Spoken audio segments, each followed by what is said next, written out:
हकीम साहिबा के बात सही निकला शहंशाह। जोधा बेगम नीला रंग के उल्टी कईनी हा। उ पाक साफ बानी शहंशाह। उ पेट से ना बिया। सच कहनी आप सलीमा बेगम। कबो कबो हकीकत केहू के सोच से ज्यादा हैरत अंगेज होखेला, हमनी के सोच से परे। हम शुक्रगुजार बानी आपके, आप इतना पेचीदा मुद्दा पे बेहतरीन मशवरा देनी, हमारे साथ देनी। होशियार शहंशाह हिंद जलालुद्दीन मोहम्मद और जोधा बेगम जलवा अफरोज हो रहल बाड़े।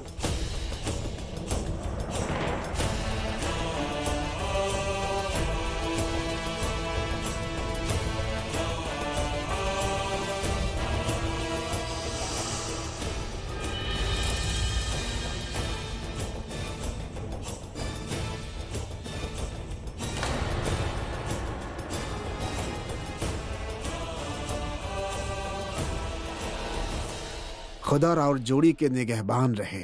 परवरदिगार के करम और उनकर रहमत रउआ दोनों पर बरसे शहंशाह। आमीन आमीन। मुबारक होखे शहंशाह। हम के लागत रहे कि रउआ दोनों के तहसीर बनी ही ना, मगर राउर छिपल मोहब्बत अब सबके सामने आ ही गई।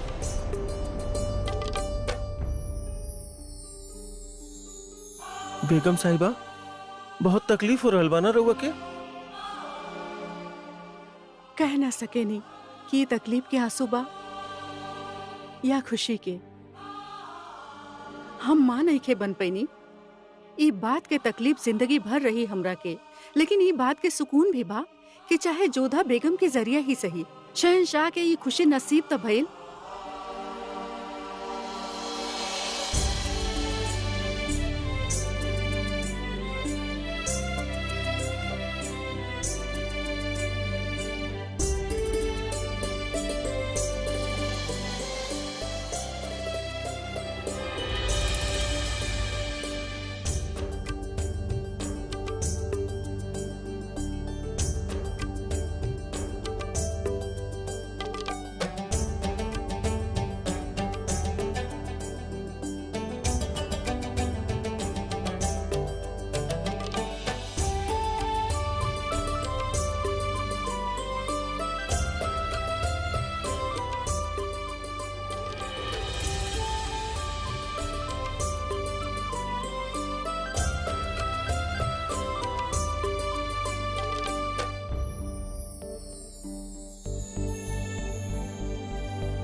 ये रस्म है जोधा बेगम।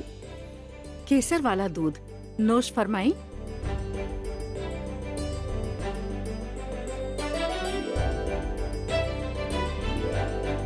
ना रुकैया बेगम, रउआ के एक ही चखे के आवश्यकता नहीं खे। हमके रउआ पे विश्वास बा कि हमार बच्चा के रउआ अपन ही बच्चा समझिए।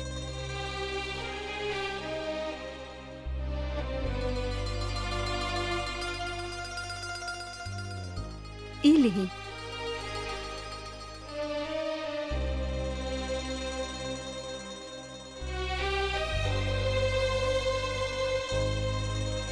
समझ ना आवता जोधा बेगम। रउआ बारे में जे सुनले बानी ऊ सच हा कि हमार नजर जे देख रहल बा ऊ सच हा।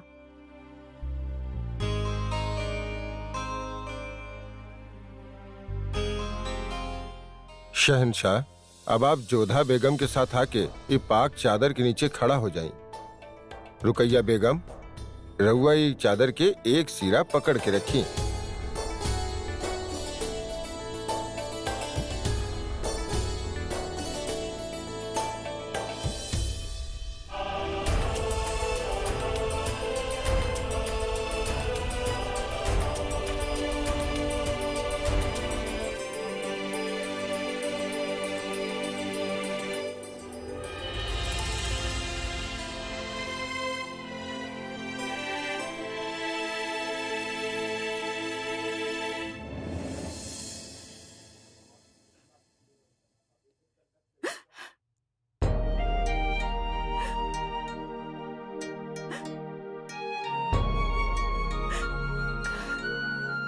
ख्वाहिश रहे हमार कि रहुआ के राउर पहला औलाद हम नजर करी शहंशाह। पर ऐसा ना हो सकल। लेकिन राउर पहला औलाद के पहला दुआ हमार ही होके शहंशाह। मुबारक होके।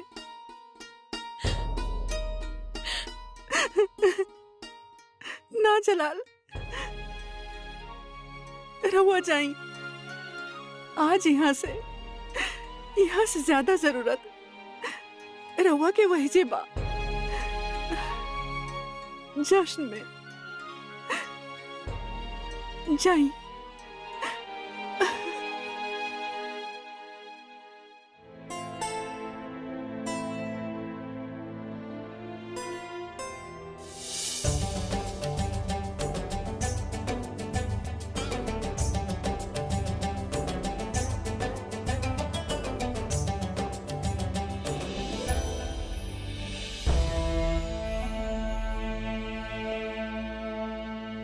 एगो शहंशाह होखला के नाते ही, इंसानियत के नाते भी जे रउआ कर रहल बानी उ कर पाए बहुत कम लोगन के वश में बा शहंशाह।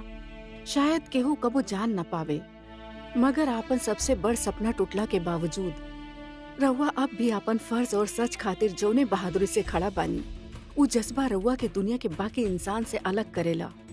आज हमके उस शख्स के बेनकाब करे के बाद जे जोधा बेगम के रसवा कैलस।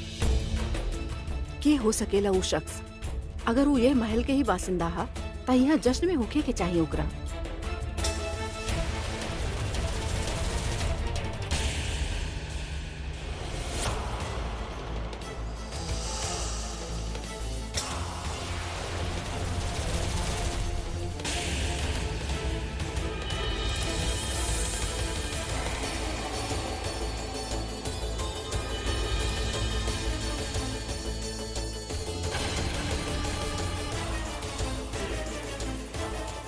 उ बादी के फौरन हमरा पास लेवल जाए। रवा के जे भी अच्छा लगेला उ रवा के चाही ही। ये बना राउर चरित्र। केवल वो एगो दासी रवा शहंशाह रवा जे चाहा वो करब। जोधा बेगम के वाकई काम के सिलसिला में ओकर जरूरत बा। वैसे जैसे रवा के हमारा आवश्यकता रहे। हम कोनो भी बारे में आपके कोनो सफाई न देवे चाहता नहीं।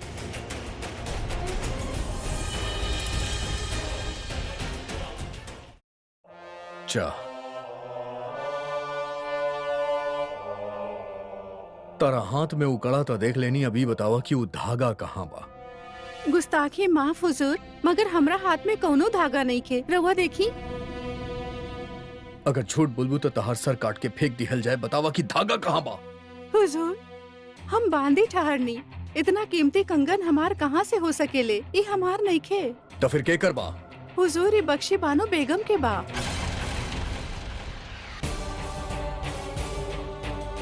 हम आज शाम के उनके सजैले रहनी।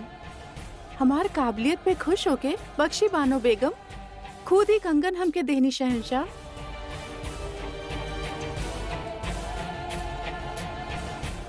ई कड़ा हमरा के दा।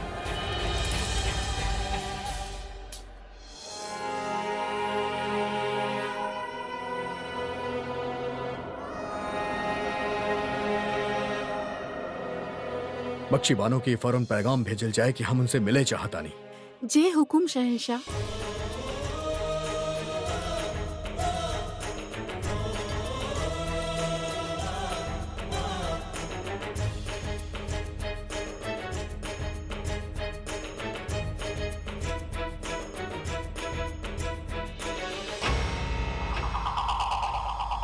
या खुदा, ये बख्शी बानो के सिपाही जलाल के कमरा में काहे लेके जा रहल बा?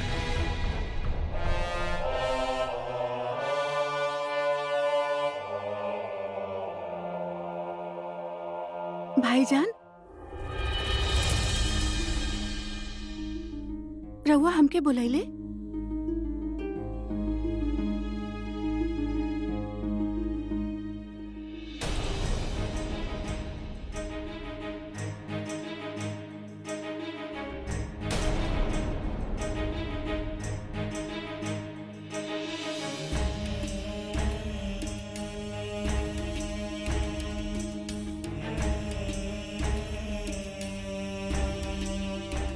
जोधा बेगम के ओर का आप ही पिलैले रहे हैं।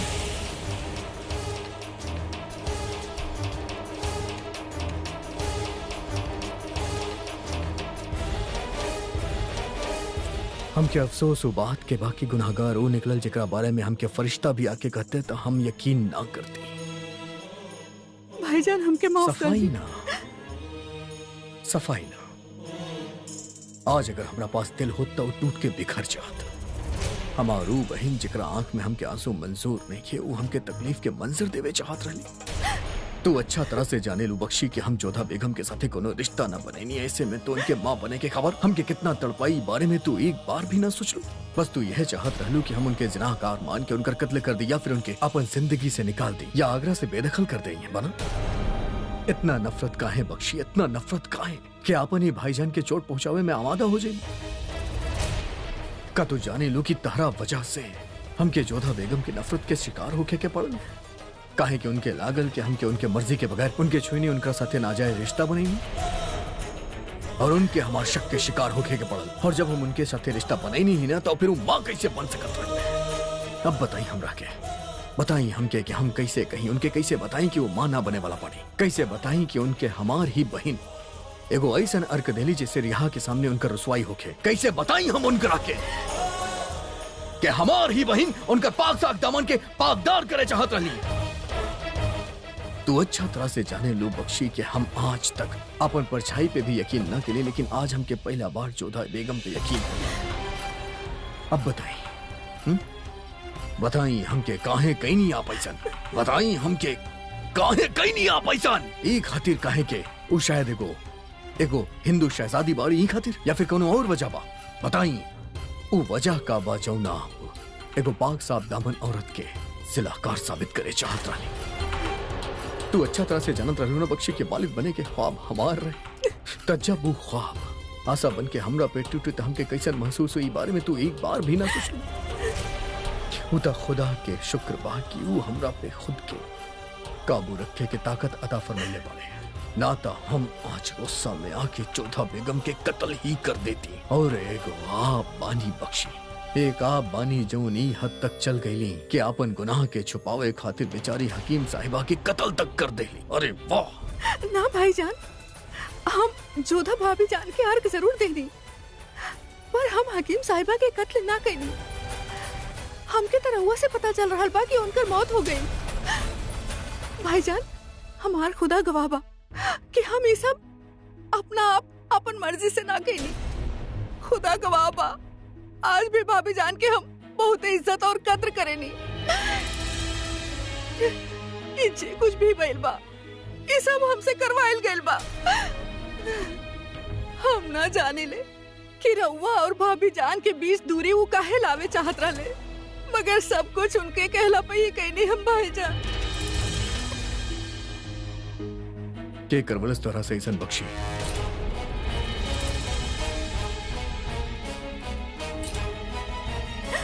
हमार खाबिद सूबेदार शरीफुद्दीन साहब।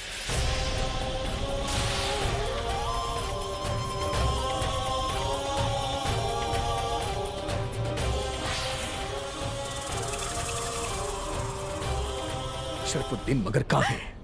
हम ना जानी ले, बस एक दिन वो हमके अपने पास बुलाइले। इला ई का बा? ई खास अर्क बा। एकरा तोरा रोज जोधा बेगम के पिलावे के बा काहे? ताकि एकर असर से वो पेट से दिखत रहे और जलाल के जोधा पे शक होके जलाल ओकरा महल से बाहर निकालते हुए। या अल्लाह, मगर ऐसा काहे चाहत बानी रहो? खामोश। हम तो हर शौहर बानी। अगर जलाल और जोधा के रिश्ता के फिक्र करबू तो हमनी के रिश्ता खतरा में पड़ जाई। हम जैसन कहा तनी वैसन करत रहा वरना हम तोहरा तलाक दे दे। समझ लू तू? हम कुछ ना समझनी कि उनके दिल में क्या चल रहा बा, मगर हम इतना जरूर समझ गए नी कि हम उनके कहला मुताबिक काम ना कईनी तो हम दोबारा अपन खाबिंद के खो बैठब। हमके ना पता वो काहे रउआ और भाभी जान के दूर करे चाहत बड़े। जोधा भाभी जान के शरबत में हम ही अर्क मिलैले रहनी जे भाभी जान के जन्मदिन के जश्न के दौरान रेशम खान उनके देले। रवा खातिर खास शरबत ना अभी हमार मन नहीं खे। पी लेना जोधा बेगम, हमार दिल रह जाई।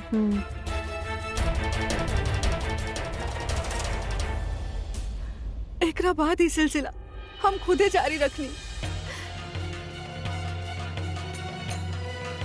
फिर एक दिन वो दवा के शीशी हमरा हाथ से गिर के टूट गई। हम बहुत घबरा गए रहनी कि अब दवा कहाँ से लाई।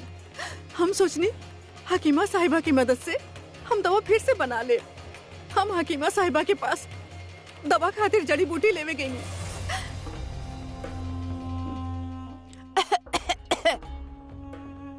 मगर शायद उनके हमरा पे शक हो गई। वो हमार हाथ पकड़ लेनी। हम उनके धक्का देके वही जैसे भाग निकलनी। हम वही वक्त फैसला कर ले रानी कि हम ये काम हरगिज न करब। हम सीधा शरीफुद्दीन साहब के पास गई। अब हमसे और ही ना होगी। देखा बख्शी बानो, तोहरा जंग नहीं के लड़े के, तोहरा जोधा बेगम के रोज सिर्फ थोड़ा सा अर्घी तो पिलावे के बा। ना पिला सके नी, हमसे शीशी टूट गई। हम सोचनी बूटी के अर्घ फिर से बना ले। बाकी जब चूरन और बूटी लेवे हकीमा साहिबा के पास गई नी तो शायद उनके हमरा पे शक हो गई। कहूँ तोरा दिखलिन था ना? ना, पर बड़ा मुश्किल से हम वही जैसे भाग के आयल बानी। अब हमसे ये सब ना होगी। और रउआ भी मामला के एजे ही छोड़ दी।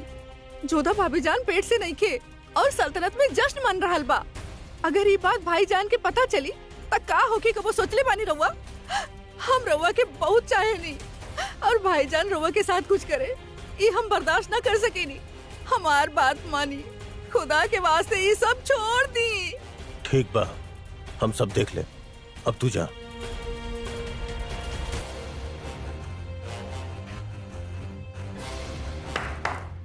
करीम।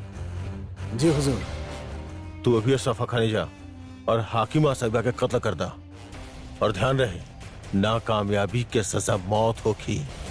अल्लाह, काश हमके पता होखत कि वो हकीमा साहिबा के कत्ल करे के हुक्म दे रहल बाड़े।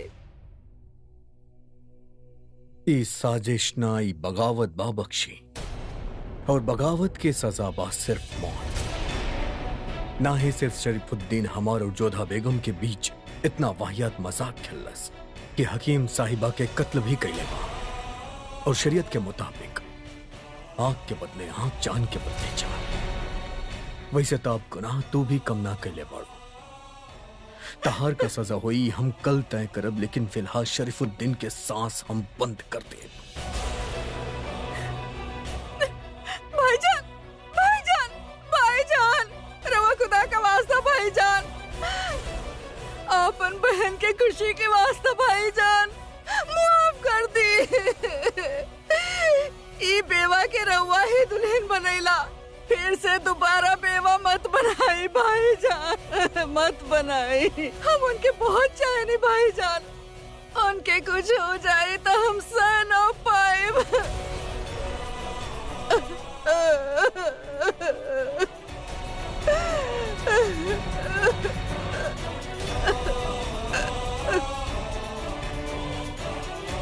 गुस्ताखी माफ शहनशाह, एक जरूरी खबर देवे के बा।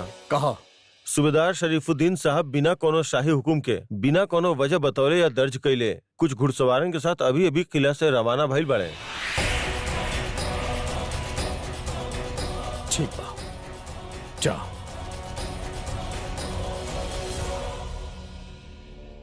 अगर हम चाहती तो अभी ओकर पीछा करके ओकरा के खत्म कर देती, लेकिन ओकरा तो हम अपन कब्जा में बाद में भी ले ले। फिलहाल हमके बहुत जरूरी काम करे के बा। चला हमरा साथे।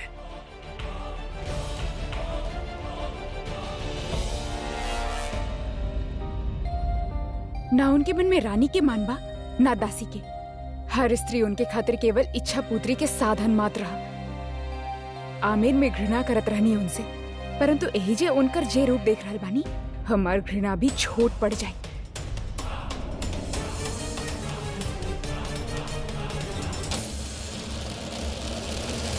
बख्शी बानो,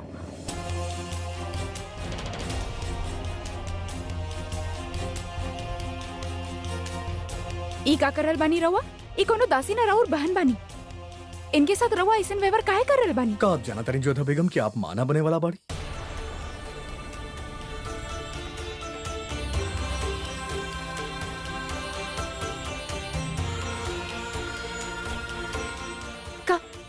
का करल बानी रवा?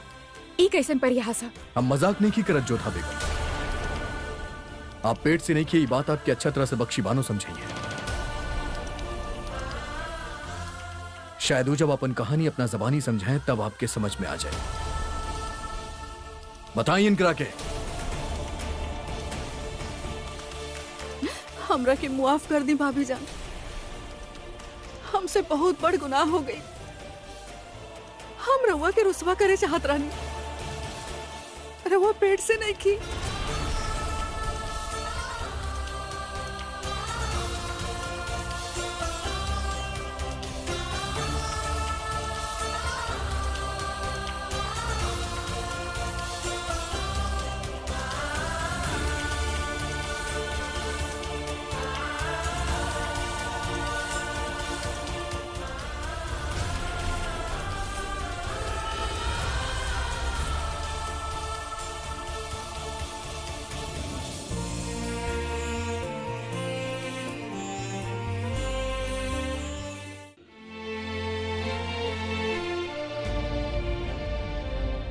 भाभी जान, हमरा के मुआफ कर दे। ये सब हम अपन मर्जी से ना कहनी, हमार यकीन करी, हमसे ये सब करवाइल गए रहे। बख्शी बानो, ईश्वर खातिर रवा यहाँ से चल जाए, हमके एकांत में छोड़ दी।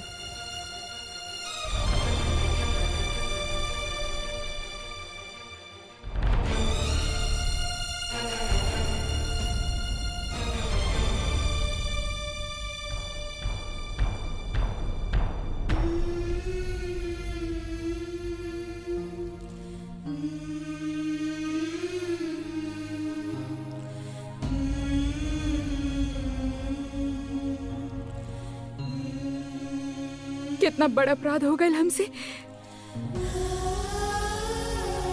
हम निरपराध शहंशाह के इतना बुरा समझ लेनी। रहुआ मुगल सल्तनत के शहंशाह बानी, परंतु ई मत भूली कि हम एगो राजवंशी बानी, और एगो राजवंशी स्त्री के मान पे, ओकर चरित्र पे उंगली उठावे के अधिकार केहू के भी नहीं खे, एगो शहंशाह के पास भी नहीं खे। आज तक हम ई बात केहू के सामने ना कहनी, पर आज सबके सामने स्वीकार कर रहल बानी कि हम रउआ से घृणा करेनी। कौन मिट्टी के बनल बानी रउआ शहंशाह? पहले हमार मूर्छित होके के अनुचित लाभ उठाइला, फिर हमार इच्छा के विरुद्ध रउआ हमसे संबंध बनेले। घृणा करेनी हम रउआ से, खाली घृणा।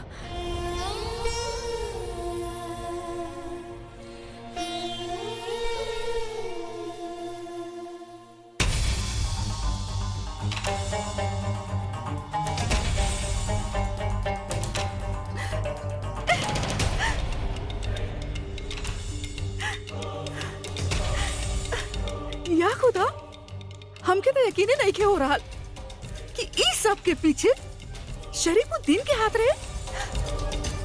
होशियार, अगर ये बात झूठ है तो तोहार खैर ना। जे हमार बात गलत निकलल तो हमार सर कलम करवा दे है हुजूर। हमार बात 100% सही बा। अगर ये बात सच बा होशियार, ता ये मामला बहुते संजीदा बा।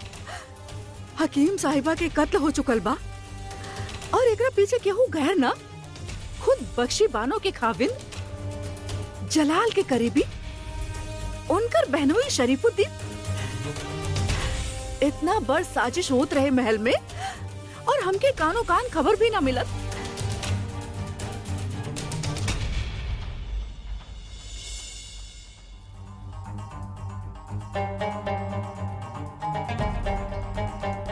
एकर मतलब बा जोधा बेगम और जलाल के बीच कोनो रिश्ता ना रहे, और हम बेवजह उनसे नाराज रहनी। हम उनसे इतना बेरुखी से बर्ताव कैनी। हम ऐसा सोच भी कैसे लेनी कि हम जलाल के जोधा बेगम के हाथ खो देब। रिश्ता तो बा हुजूर, चाहे यकीन के सही। रहुआ तनी सोची, शहंशाह के कितना भरोसा बा जोधा बेगम के। वो जरा भी ना सोचले कि जोधा बेगम गलत भी हो सकेली, और वो जोधा बेगम के सही साबित करे खातिर रउआ से और मल्लिका आजम से भी झूठ बोलनी कि वो जोधा बेगम से रिश्ता बनौले बाड़े। रउआ हमारे यकीन करी कि शहंशाह कहीं न कहीं जोधा बेगम के पसंद करे लागल बाड़े हैं। खामोश बदतमीज, एकरा बाद एक लफ्ज मत कहिया। अब हम केहू की बात में ना आई। हम सिर्फ और सिर्फ अपन दिल के सुनब। जलाल सिर्फ हमार बाड़े और उनके हमसे केहू न छीन सकेला, केहू भी ना। हमके उनसे खुद जाके मुआफी मांगे के होगी कि हम उनके इतना गलत समझनी।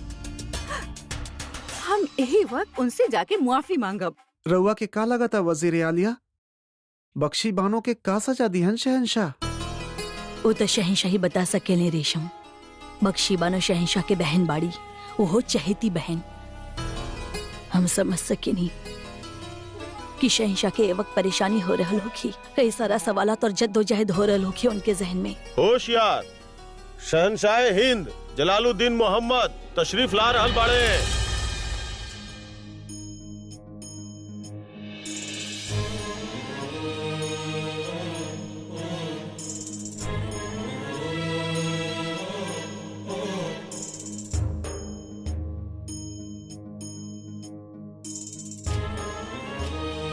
जलाल,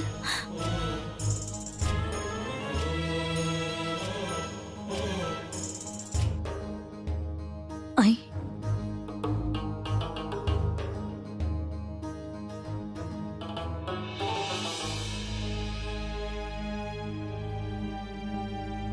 तसल्ली रखें जलाल।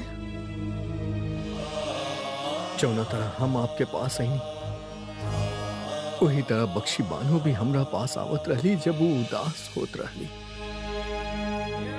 ओकर खुशी में खुश, ओकर रंज में रंज। फिर काहे कैलियो हमरा साथे ऐसा? काहे आपन ही भाई के आंख में आंसू ले आईली?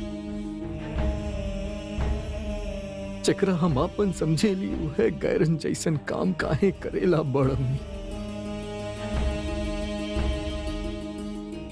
पहले अबुल माली, फिर शरफुद्दीन और बख्शी, हमार बहन और बहनों ही।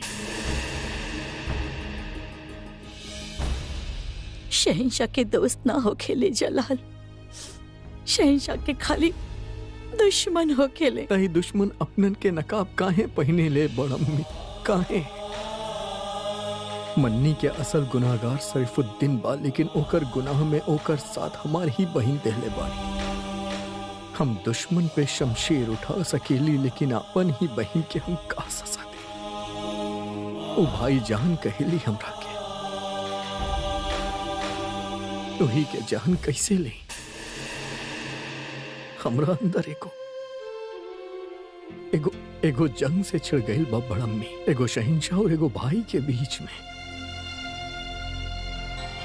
जीत चाहे केहू के भी होके शिकस्त, हमार होई बड़म्मी शिकस्त।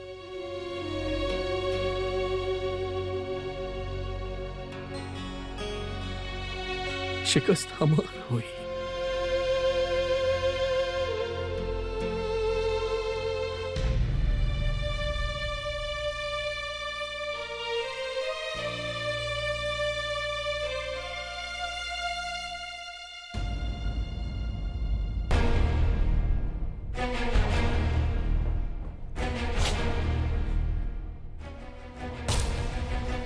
अम्मी जान,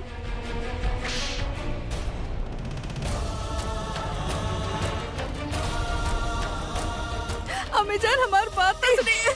मत कही हमके अम्मी जान, मत कही। संभालिए अपना आपके भाभी जान, बेटी भी आई राहुल। ऐसन होखे नी बेटी, बेटी वो होखे नी जेकरा बारे में सोच के ही वालदेन के सर ऊपर उठ जाए, जेकर नाम आवे से पहले ओकर नेक चलन और ईमान के किस्सा माँ बाप तक पहुँचे। ये कैसन बेटी बिया गुलबदन बेगम, जे अपन माँ के सर झुका देवे, जे अपन भाई के पीठ में छुरा भोके, जे नेक चलन भाभी के बदनाम करे। ना गुलबदन बेगम, बेटी हो खेनी जोधा बेगम जैसन। जलाल का न कैलस तोरा खातिर, और तू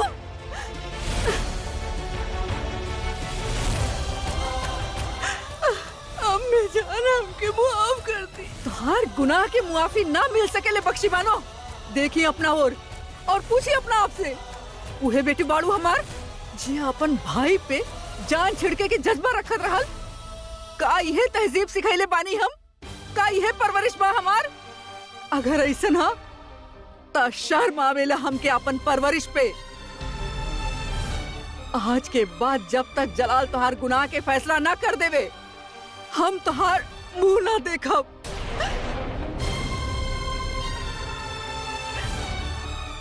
रहल बात मुआफी के तो ओकर उम्मीद तू हमसे मत रखिया।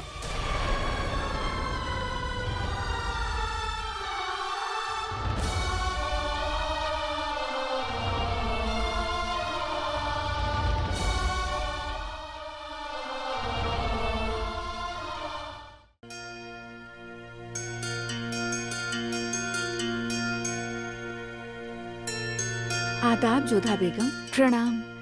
आई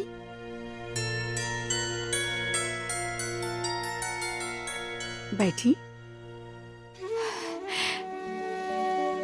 रवा इतना बड़ हो गई बानी हमरा खातिर सलीमा बेगम कि रवा के समक्ष बैठे के साहस ही ना बचल हमरा अंदर।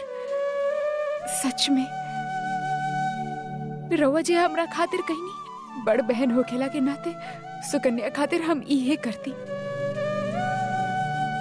समझ ही ना आ रहा कि राउर आभार कैसे व्यक्त करी। जब बहन वाला बात कही देले बाड़ू जोधा बेगम तब फिर शुक्रिया कोने बात के? समझदारी केकरा कहेले केहू रउआ से सीखे और वफादारी का होखेले उ रउआ से। जोधा बेगम हम ही सब कर पैनी काहे कि हमके यकीन रहे राउर वफादारी राउर पाकीज़गी पे। राउर ईमानदारी हमके मजबूर कैलस कि हम राउर साथ दी। और शायद शहंशाह के भी राउर चेहरा पर आयल सच के नूर यकीन दिलैलस कि रउआ पाक साफ बानी। हमके खुशी बा जोधा बेगम कि शहंशाह से कौनो गलती ना भइल। उ ना केवल रउआ साथे इंसाफ कैले बल्कि राउर इज्जत के भी इज्जत बख्शले। परंतु हमार मन में प्रसन्नता नहीं खे सलीमा बेगम। हम शहंशाह के गलत समझनी, न जाने का कुछ कह देनी उनके। ओकरा खातिर आगे से होशियार रहे के होखी जोधा बेगम। मियाँ बीवी के रिश्ता बहुते नाजुक होखेला। मनले की गलती रउआ से भइल बा लेकिन ओकरा खातिर हालात जिम्मेदार रहे। और दूसरी बात रउआ खुदे समझदार बानी। हमके यकीन बा कि रउआ अच्छा से जाने ली कि अपन शौहर के साथ कौने तरह से बर्ताव करे के चाहिए। जोधा बेगम जे मन में बा बस वो कर डाली। ज्यादा सोची मत, काहे कि अक्सर ज्यादा सोचले से फैसला कमजोर पड़ जाले।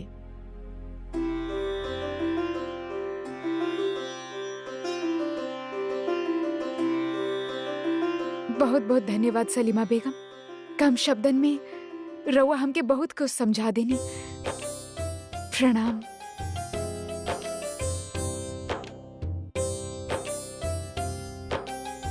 शहंशाह और जोधा बेगम के रिश्ता के आपन रहमत बख्शी हमार परवरदिगार।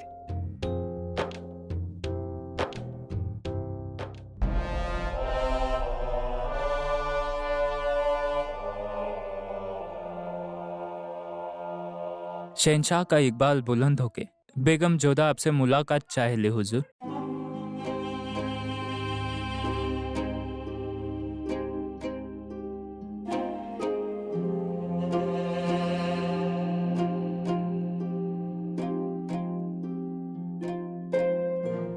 शहंशाह हम जाना तानी जोधा बेगम आप का कहे चाहतानी। आपके हमार बहन बख्शी बानो के वजह से शर्मिंदगी महसूस करे के पड़ल, लेकिन सच कहीं तो आपसे ज्यादा शर्मिंदा हम बानी। क्या हमार खून हमार बहन ऐसा गुनाह कैले बाड़ी जो उन गुनाह माफी के लायक नहीं के। एक खातिर हम आपकी रसवाई खातिर आपसे मुआफी चाहतानी। क्षमता हम रउआ से मांग रहल बानी शहंशाह, परंतु बख्शी बानो के अपराध खातिर ना, आपन अपराध खातिर कि हम रउआ के इतना गलत समझनी, इतना बुरा समझनी। रउआ से पहले से भी अधिक घृणा करे लगनी। यहाँ तक कह देनी कि रउआ खाली घृणा के पात्र बानी और रउआ में मनुष्यता नहीं खे। परंतु अब हमके समझ ना आ रहल कि रउआ का बानी, के बाड़े। हम वो इंसान बानी जोधा बेगम जेकर इंसानियत के कत्ल जंग में कर दिहल गए रहे जब वो महज 14 वर्ष के रहे। हमू बानी जेकरा पास दिल नहीं खे, हमू जे भरोसा कइल ना जानेला। हमू बानी जे अगर चाहे जे केहू भी औरत पे अपन चाहत के अपन कब्जा के मुहर लगा सकेला, लेकिन आज न जाने काहे आज हमके एगो औरत पे ही भरोसा बा। हम ओकर पाक सादगी पे, ओकर नेक चलनी पे भरोसा बा।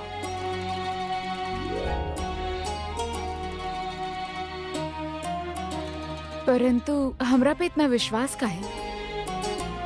हम ना जाने ली जोधा बेगम, बस हम करेनी। शायद हमरा अंदर से आवाज आइल बा कि आप पाक बानी, शायद हमरा आपके आंख में आपके नेक चलन देख ले बानी, शायद कोनो और वजह बा, पर जौन कुछ भी बा हम आप पे भरोसा करेली।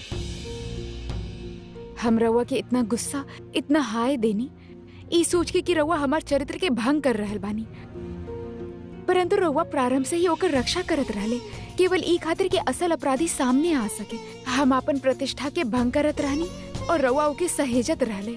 हमके क्षमा कर दी शहंशाह। माफी मत मांगी जोधा बेगम, अगर आपके जगह के हुआ और होत तो शायद यह करत। और हम आपके यही बतावे चाहता नहीं कि आप कोनो गलत फहमी में ना रहिया। ये मत समझिए कि हम जौन कुछ भी कहनी हुई खातिर कहनी कि हमके आपसे मोहब्बत बा, ना हरगिज़ ना। हमके आपसे मोहब्बत नहीं खे, हम ही सभी खातिर कहनी कहें कि हम ना चाहत रहने के केहू भी शहंशाह के बेगम के साथ ऐसा वाहियात मजाक करे। कहें कि केहू में ऐसा ताप नहीं खे जो शहंशाह के बेगम के बदख्याली के शिकार बना सके। सच में बहुत आभारी बनी हम रउआ के कि रउआ हमार आत्मा के, हमार चरित्र के और हमारे अस्तित्व के खंडित ना होके देले। धन्यवाद।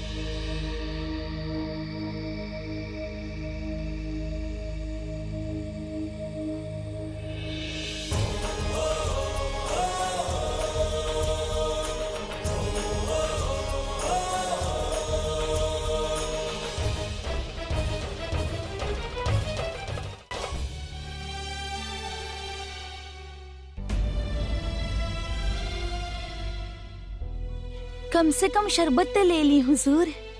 हमार दिल नहीं खे। कुछ तो ले ली। हम कहानी ना, हमके ना चाहिए, तू जा यहाँ से। एकांत, पिछला बार हम रउआ से कहले रहनी कि रउआ हमके अकेला छोड़ दी। यदि रउआ भी ऐसा चाहता नहीं तो कह दी, हम चल जाए। बुरा ना लागी हमरा के। हम रउआ से कुछ भी कहे के हाँ खो चुकल बानी भाभी जान। भाभी जान भी कहे नी और कहे के अधिकार भी ना रखे लो।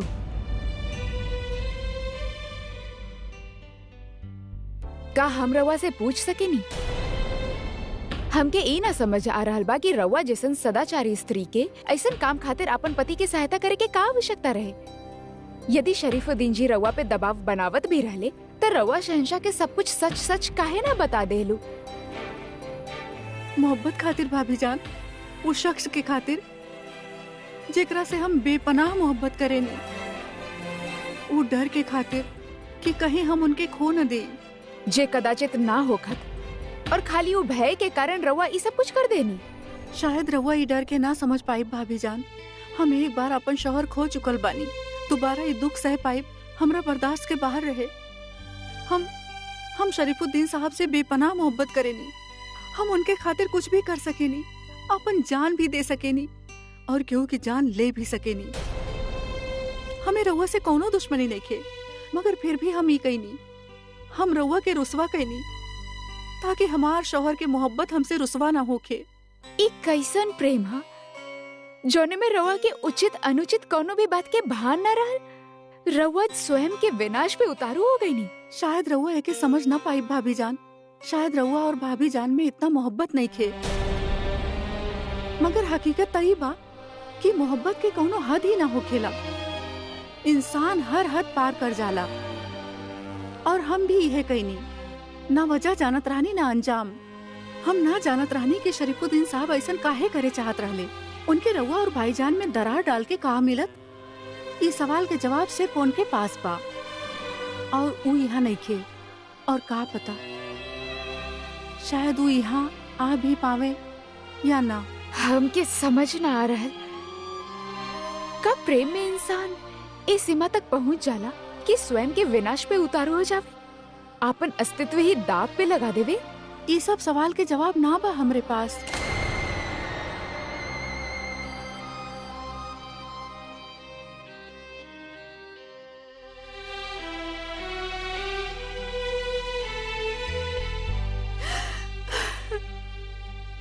कहीं जोधा बेगम कैसे याद फरमैनी?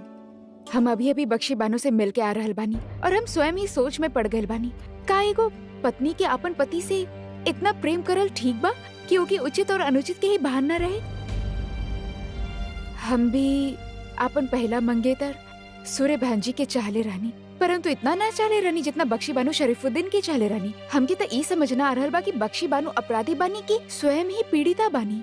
रहुआ सोचले बानी जोधा बेगम, सबसे बड़ बुराई उहे होखेले जे कब्बो सबसे बड़ अच्छाई रहल होखे। मोहब्बत में भी ऐसन ही होखेला, जब कोई केहू से बेइंतहा मोहब्बत करे और वो दोराहा पे खड़ा होके, जहाँ एक और नेकी होके और दूसरा रास्ता पे ओकर मोहब्बत होके, ताऊ मोहब्बत के रास्ता पे चल देवेला। बहुत मुश्किल होखेला ओकरा बिना रह पाई जेकरा से रउआ मोहब्बत करेले। हमार प्रकरण में शहंशाह रवा से सलाह मांगले रहले और रवा उनके मार्गदर्शन देनी। सलीमा बेगम, अब रवा हमके मार्गदर्शन दी कि हम ऐसन का करी जौना से बख्शी बानो के हम बचा सकी। बख्शी बानो के केवल एक के शख्स बचा सकेला और वो बाड़े खुद शहंशाह।